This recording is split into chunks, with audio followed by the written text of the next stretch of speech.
This is The Toss-Up, where we take a look at some of the topics facing the world of sports and give a little bit of the history behind some of them. We're not trying to change your mind. We just want to dive deeper into the topics that keep you tuned in to the teams you love.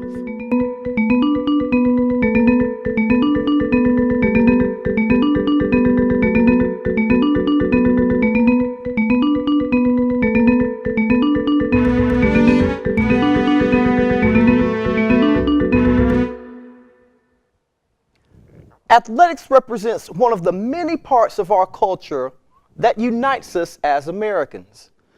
This is why most of us cover sports, to cover the athletes, report on the teams, and tell the stories of each of them, while admiring the history of every franchise and every play.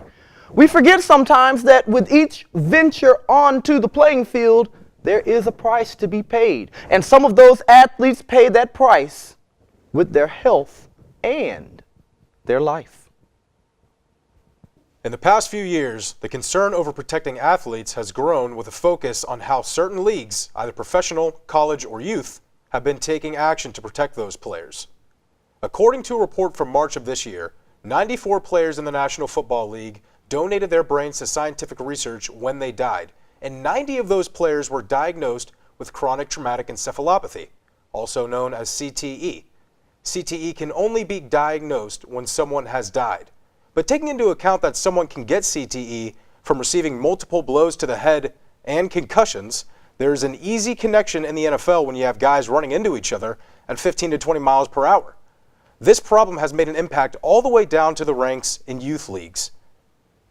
In 2009, there were an estimated 3.96 million players between the ages of 6 and 17 playing tackle football.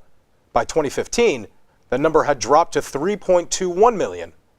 Now, current and former NFL players, such as Drew Brees, Adrian Peterson, and Brett Favre, have already said that they either do not want their kids playing football or they will make them wait until they reach a certain age. Joining Griffin and I on this week's Toss-Up are Amon Higgins, who is a student studying sports media here at Indiana University, as well as Lydia Nall, who works in community relations with the Indianapolis Colts. I'm going to go ahead and start with you, Lydia. You actually do work with the professional team here in the state. What are some of your thoughts about CTE and how the league has handled it and has mishandled it? Well, going back to 2011 was when the first time this really became a public issue, because that was when the NFL made a rule that if two players hit heads together, they had to be pulled off to the sidelines and evaluated for a concussion. And once that rule was made, I think that's when people really started realizing like how serious of an issue this really could be, and that if the NFL is going to take these serious precautions, why aren't the high school leagues doing the same thing in the youth leagues? And I think that's why we've seen such a big drop in some of those leagues, is because the same precautions aren't being taken and they're just being kind of brushed aside, and so our players are getting hurt. So Griffin, in looking into this week, what were some of the key things that you noticed when it comes to how concussions were being handled versus how they're being handled now? Well, I think that there's a basic protocol that all leagues have, and they've really brought it along in the past couple of years, and that is that teams, they need to be watching players, and if they see signs of concussions, whether it be dizziness or they have trouble getting up or any other kind of related signs like that, they need to be pulled off the field immediately, and they need to be checked out by an athletic trainer. Now, they do have someone who is a certified athletic trainer. They work with the league and they watch video replays of every single hit that happens so they can try to determine if a player has a concussion. Now, some of the problems that we've seen with that, as you saw in the video earlier, when Cam Newton was taking a hit in the first game of the NFL season this year against the Denver Broncos, there were a couple instances when he was taking hits to the head and he was pulled off the field for one play and no flags were thrown and he went right back into the game.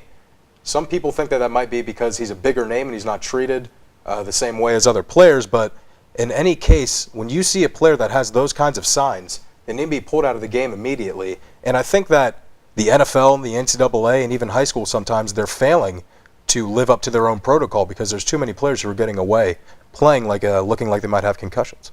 It's not enough because over the past couple of years we have seen, it's a penalty, and then they'll review it after the game, and somebody will get a fine for having too hard of a hit. But obviously that is not enough even having the doctors on the sidelines doesn't seem to be enough. What else can we do, Amon, to make sure that concussions, as important as they are in the play of the game, let's make sure that we are concerned about the players after the game as well, and not more concerned about whether or not we're going to win. What else can the NFL do possibly? Well, one thing that they do have in place is preseason, they always make players take a cognitive test to make sure they have their basic cognition down before they're actually cleared to actually play and be able to do what they do.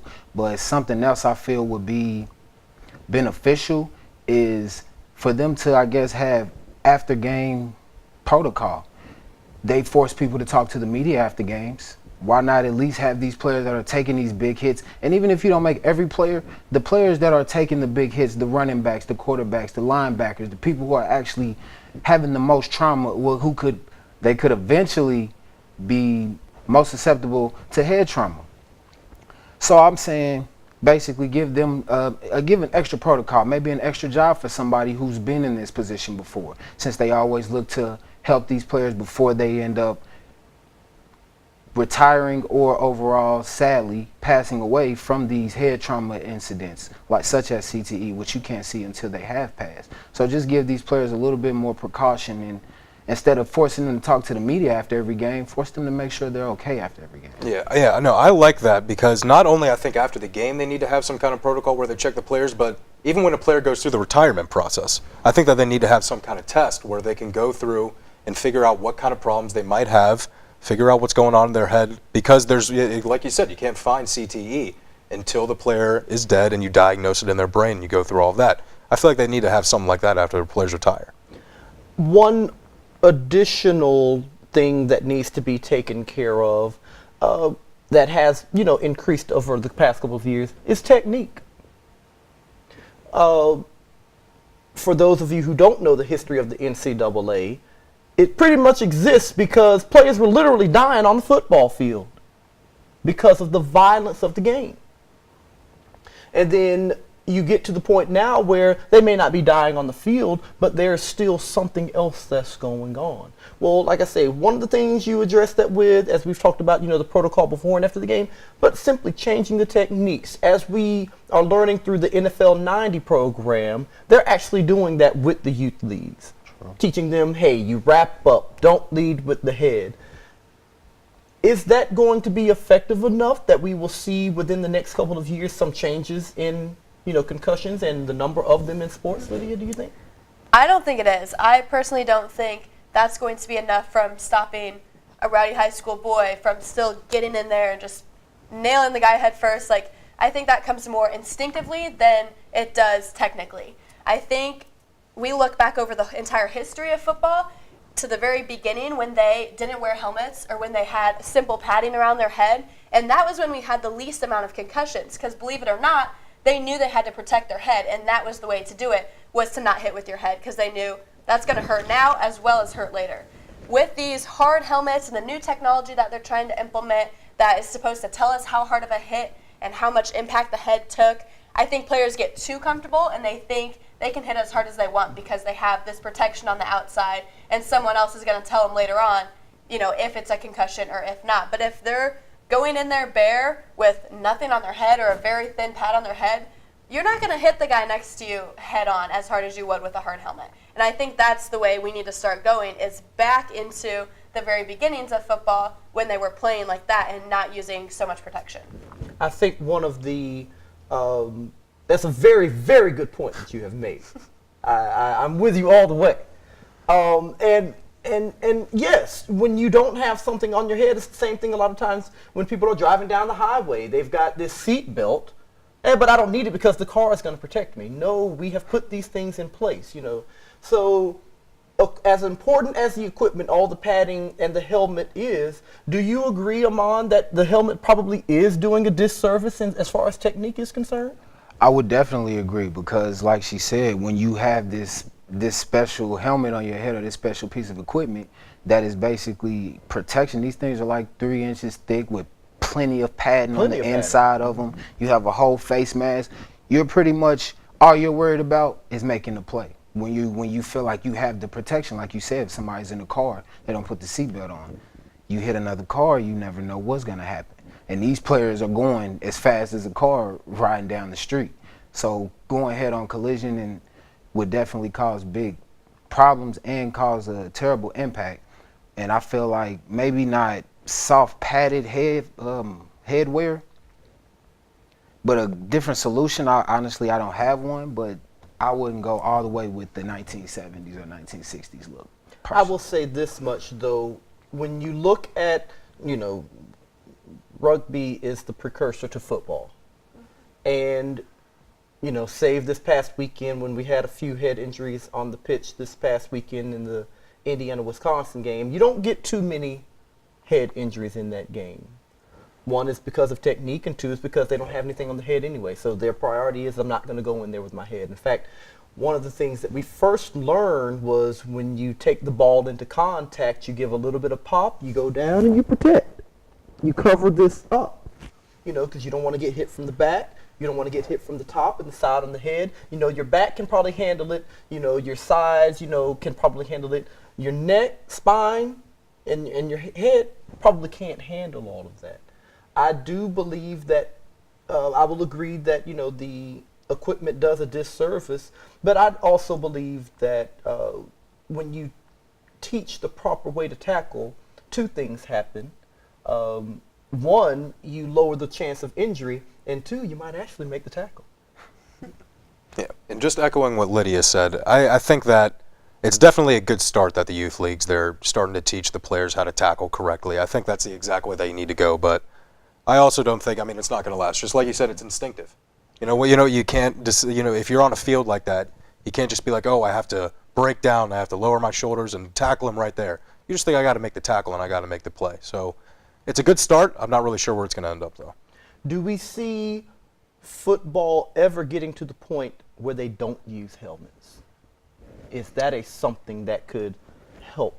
I don't Or would it not even make a difference? I don't think so either. I don't think it would go all the way. Because then you're talking rugby. Once it gets to no helmets, that leaves even fewer similarities fewer differences between rugby and football. And I think that's one of the things that distinguishes football is the extra protection. But like Aman said, there needs to be some sort of midway happy point that is not providing all the protection that they have right now and giving them some incentive to protect their head. Addressing concussions is one of the issues plaguing the NFL. They're also battling ratings. Major League Baseball was in a crisis of viewership, but with the Cleveland Indians in a World Series against the Chicago Cubs, ratings for Game 5 this past Monday were better than football between the Chicago Bears and the Minnesota Vikings on Monday. Not just an important NFC North game, but a huge rivalry if you're a fan of the NFL. It makes you wonder, is the National Football League on a decline in the ratings game? The NFL stands for the National Football League, but some fans can consider calling it the No Fun League. Viewership is now a problem for the most popular sport in the United States, and Nielsen reports that the 2016 overall viewership is down 15% from last year's ratings through 7 weeks of play and haven't shown much promise of a large increase. Monday Night Football is at its worst ratings since 2011 season. Since week 2 this year, no more than 9 million fans have tuned into the football on Monday nights. And with the large broadcasting contract given to the NFL, there could be a few problems that answer the drop in these ratings. This is an election year, and the presidential race between Hillary Clinton and Donald Trump has taken center stage.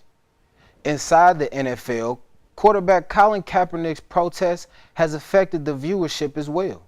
A national survey from Yahoo Sports revealed that out of about 1,000 people who identify as football fans, 1/4 of them blame Kaepernick's stance for their reason not to watch. In addition, there appears to be some sort of disconnect between the players and the NFL administration. One example is Antonio Brown receiving fines for his touchdown celebrations and fancy cleat designs, or even the most recent ordeal between quarterback Tom Brady and the NFL with the Deflategate investigation. A third factor is the increasing number of domestic violence incidents that the league has continued to encounter. Former pro kicker Josh Brown has been excused from the league indefinitely. But the dismissal of the case against Greg Hardy caused an uproar from the fans. An online petition that he never play another NFL game received more than 70,000 signatures. We've been given a lot to think about. We've got at least three examples. Let's go ahead and start with the last one, though, because over the past couple of years, domestic violence has really reared its ugly head in the NFL, starting with the Ray Rice incident. Well, not starting with the Ray Rice incident, but, most famously being the Ray Rice incident. Is that as much of a factor in the dropping ratings as we might think it is, though, Griffin? I don't think it plays as big a factor. I mean, you saw the NFL, they tried to clear some of that up and they tried to ease it. Last year at the beginning of the season, they made a commercial and a campaign to try to bring everyone together. It was Eli Manning and a bunch of other NFL players who were in that commercial. I think that they're doing their best to try to make sure that that stops being an issue. I think that there are a lot of other problems, though, dealing that have to do with the NFL in terms of viewership going down. We can get into more of that later, but I don't think that domestic violence is one of the bigger things that are bringing the ratings down. Well, when you consider the fact that in general the ratings have fallen, though, so there has to be some sort of a factor. And it is kind of sort of a PR mission, especially when you consider most of what you hear going on, especially on college campuses, this whole idea of rape culture and disrespecting of women. And now with the presidential race, as has been mentioned, a lot of people are paying attention to that, but issues of misogyny and how we treat women are also coming up in that as well. But people are tuning in to the presidential race to see it. Why would they not be tuning in? What's the difference between the presidential race and the response by the NFL that possibly could be lowering the viewership among it? Well, at the end of the day, the presidential race is a much bigger platform and a much more important position, or a much more important showcasing that needs to be put out and must be viewed much more than the NFL. And I understand that we do sports, and I love sports, but when it comes down to what the country is going to be in the future, I feel like the presidential election should win out. And when you have people who are talking in a manner such as Donald Trump, very unprofessional and unpresidential, those are the type of things that people need to see and tune into, because he may or may not be the next president or the face of this nation, which sports is not. We may love the NFL and we may love our NBA and our sports, but at the end of the day, the person who is making those policy and those changes and who can actually make the biggest change for us is our president. So people do need to tune in to pay attention to those type of things more than they need to tune in to pay attention to what NFL players are doing. So going off of that note, there's always a method to the madness. Right. Going off of that note, why is it, do you think, Lydia, that people have stopped watching? Because, as we have said, the country is bigger than what happens in sports. But people have turned off because of one player's stance. Why do you think that is? I don't think it's that they're necessarily turning off because of a player's stance. I think what's happening is they're coming down to a decision between this political debate and football.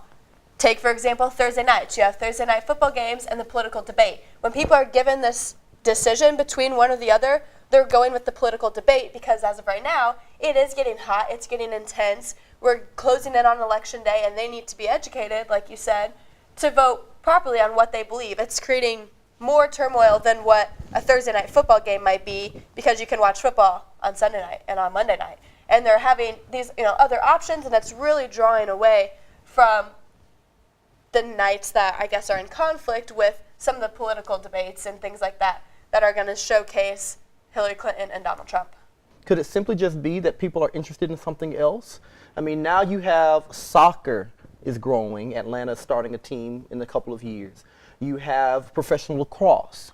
Professional rugby is about to start. So could it simply just be that people are tuning into other sports and football is kind of sort of on the back burner? When you've already got, like, the NBA season has already started as well, MLB season is ending. Could that just be the fact there's just too much to watch? I would definitely agree and say that it's definitely a little bit too much to watch when you have a historical MLB series going on right now. And you also have the NBA, who is bright faces for people to see. They aren't hiding behind masks. You know, in the NFL, people are behind masks all day when they play, and the only time you really get to see them is when they're in the media, post-media arrangements. And then when you think of the LeBron James and the Steph Currys, they are front and center. These are the people who are, I guess, running the world, if you want to say it, in the media aspect. Everybody follows them and wants to be like them. And these are the situations that I feel like are bringing the the NFL down.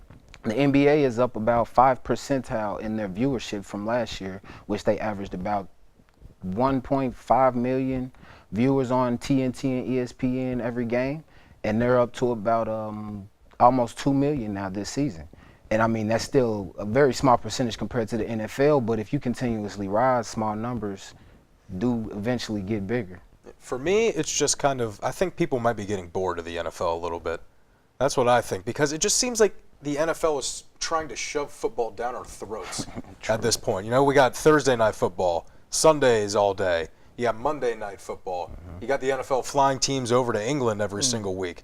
You know, the viewership is going down because I think people are getting bored, and not just because there's so much football and the matchups on Thursday night are just terrible, I gotta say. No one wants to watch those games.